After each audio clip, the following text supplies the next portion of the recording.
हाय दोस्तों, स्वागत है आपका मेरे यूट्यूब चैनल क्यूरियस माइंड में। हम देख रहे हैं कॉन्स्टिट्यूशनल प्रोविज़न, संविधान के अधिनियम।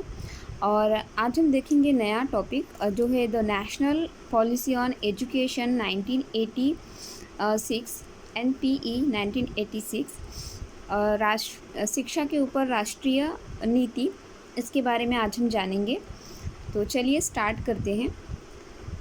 ये जो नीति है इसे बनाई गई, मतलब इसका जो कार्यक्रम जो है वो 1992 में हो, ऐसा एक प्रावधान रखा गया था।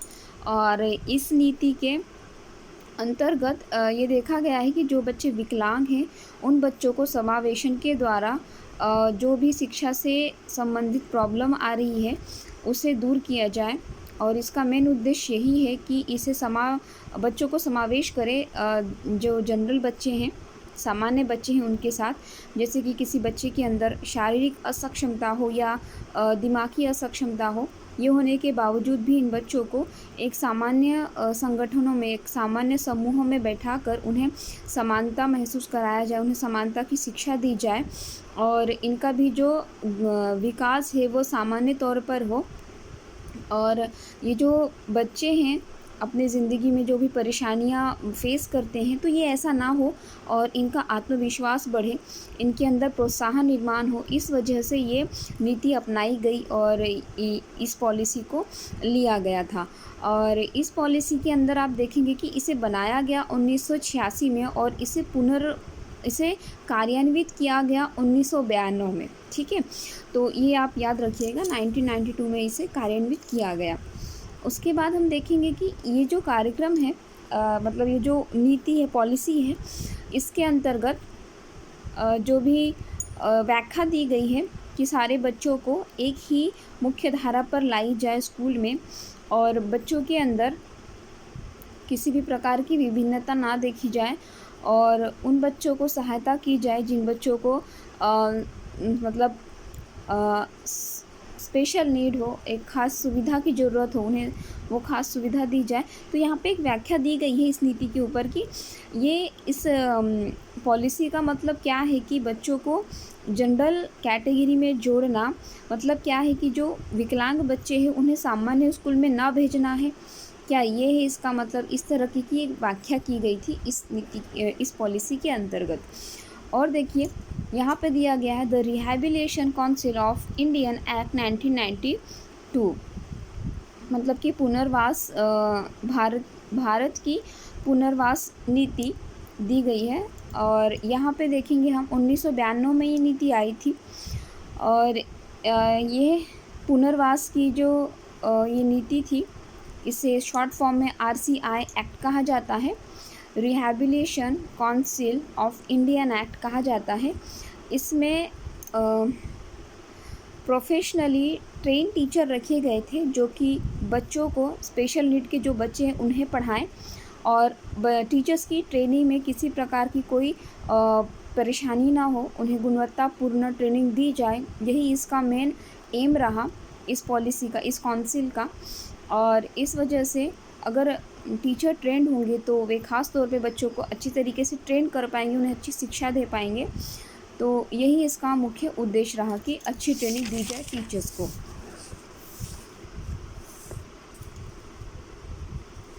और इसमें एक सबसे अच्छी ऐतिहासिक बदलाव ये हुआ था इन नीतियों के अंतर्गत। एक था PWD एक्ट, मतलब कि पर्सनल विद डिसेबिलिटी। यहाँ पे ये एक ऐतिहासिक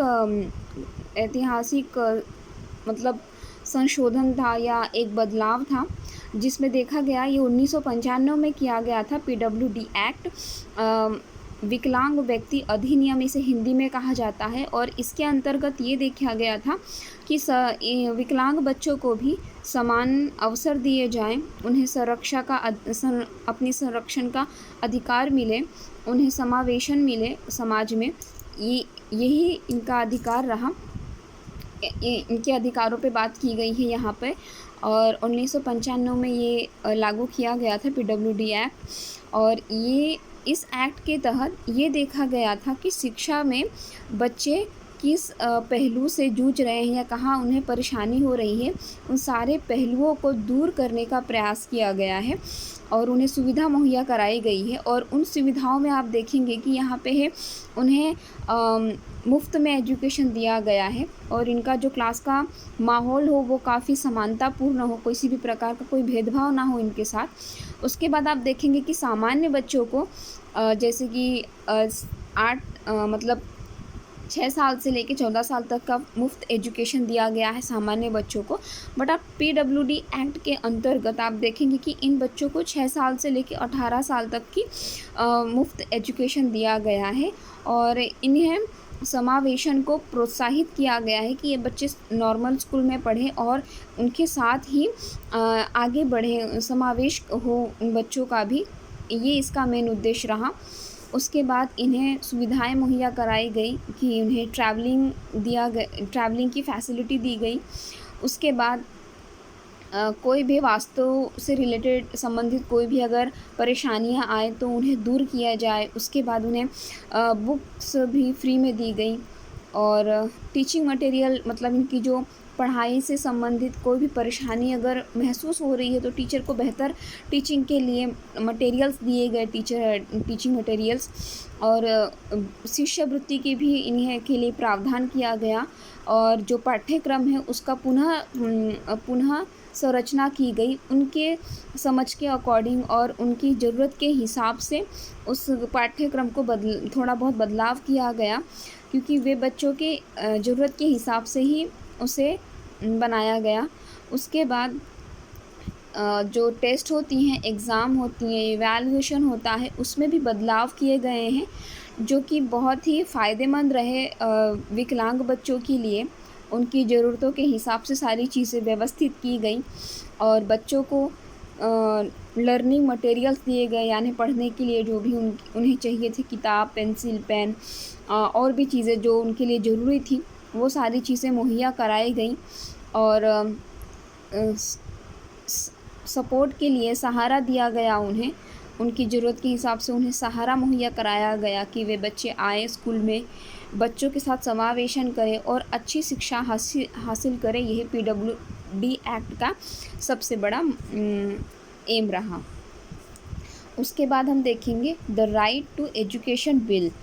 यहाँ पे दिखाया गया है कि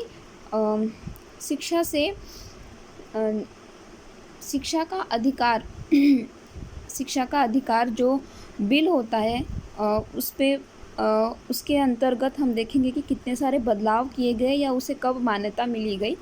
तो चलिए देखते हैं। जैसे कि हमारे भारत में ये डिसाइड किया गया कि एक संशोधन किया जाएगा 21A के तहत। कॉन्स्टिट्यूशन में आप देखेंगे कि 21 ऐसा अमेंडमेंट है जिसमें एजुकेशन से रिलेटेड सारी चीज़ें इन्वॉल्व की जाती हैं। तो यहाँ पे शिक्षा का अधिकार दिया गया जहाँ से 6 से 14 साल के बच्चों को मुफ्त में एजुकेशन मिले और ये सारे बच्चों के लिए कंपलसरी किया गया।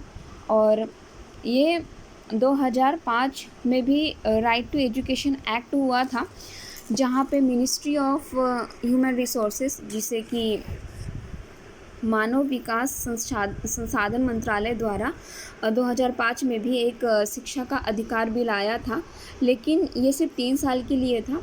बट यहाँ पे कैबिनेट ने इसके बारे में कोई डिस्कशन नहीं किया था, जिसकी वजह से ये बिल पास नहीं हो पाया। उसके बाद इसे बजट सेशन में भी इन्वॉल्व नहीं किया गया था। फिर जितने भी डिपार्टमेंट थे उन्होंने भी इस बिल को अवॉइड किया, यानी इसे पूरी तरीके से निगलेक्ट ही कर दिया था 2005 के शिक्षा के अधिकार के बिल को। बट शिक्षा का अधिकार का बिल पास हुआ 2009 में और वो पूरी तरीके से पूरे देश में लागू हुआ 2010 में। और सर्वोच्च न्यायालय ने इसे पूरी तरीके से वैध मानते हुए अप्रैल 2012 में इसके जितने भी संवैधानिक जो भी इसकी गुणवत्ता थी उसे स्वीकृत करते हुए इसे पूरे देश में लागू करवाया।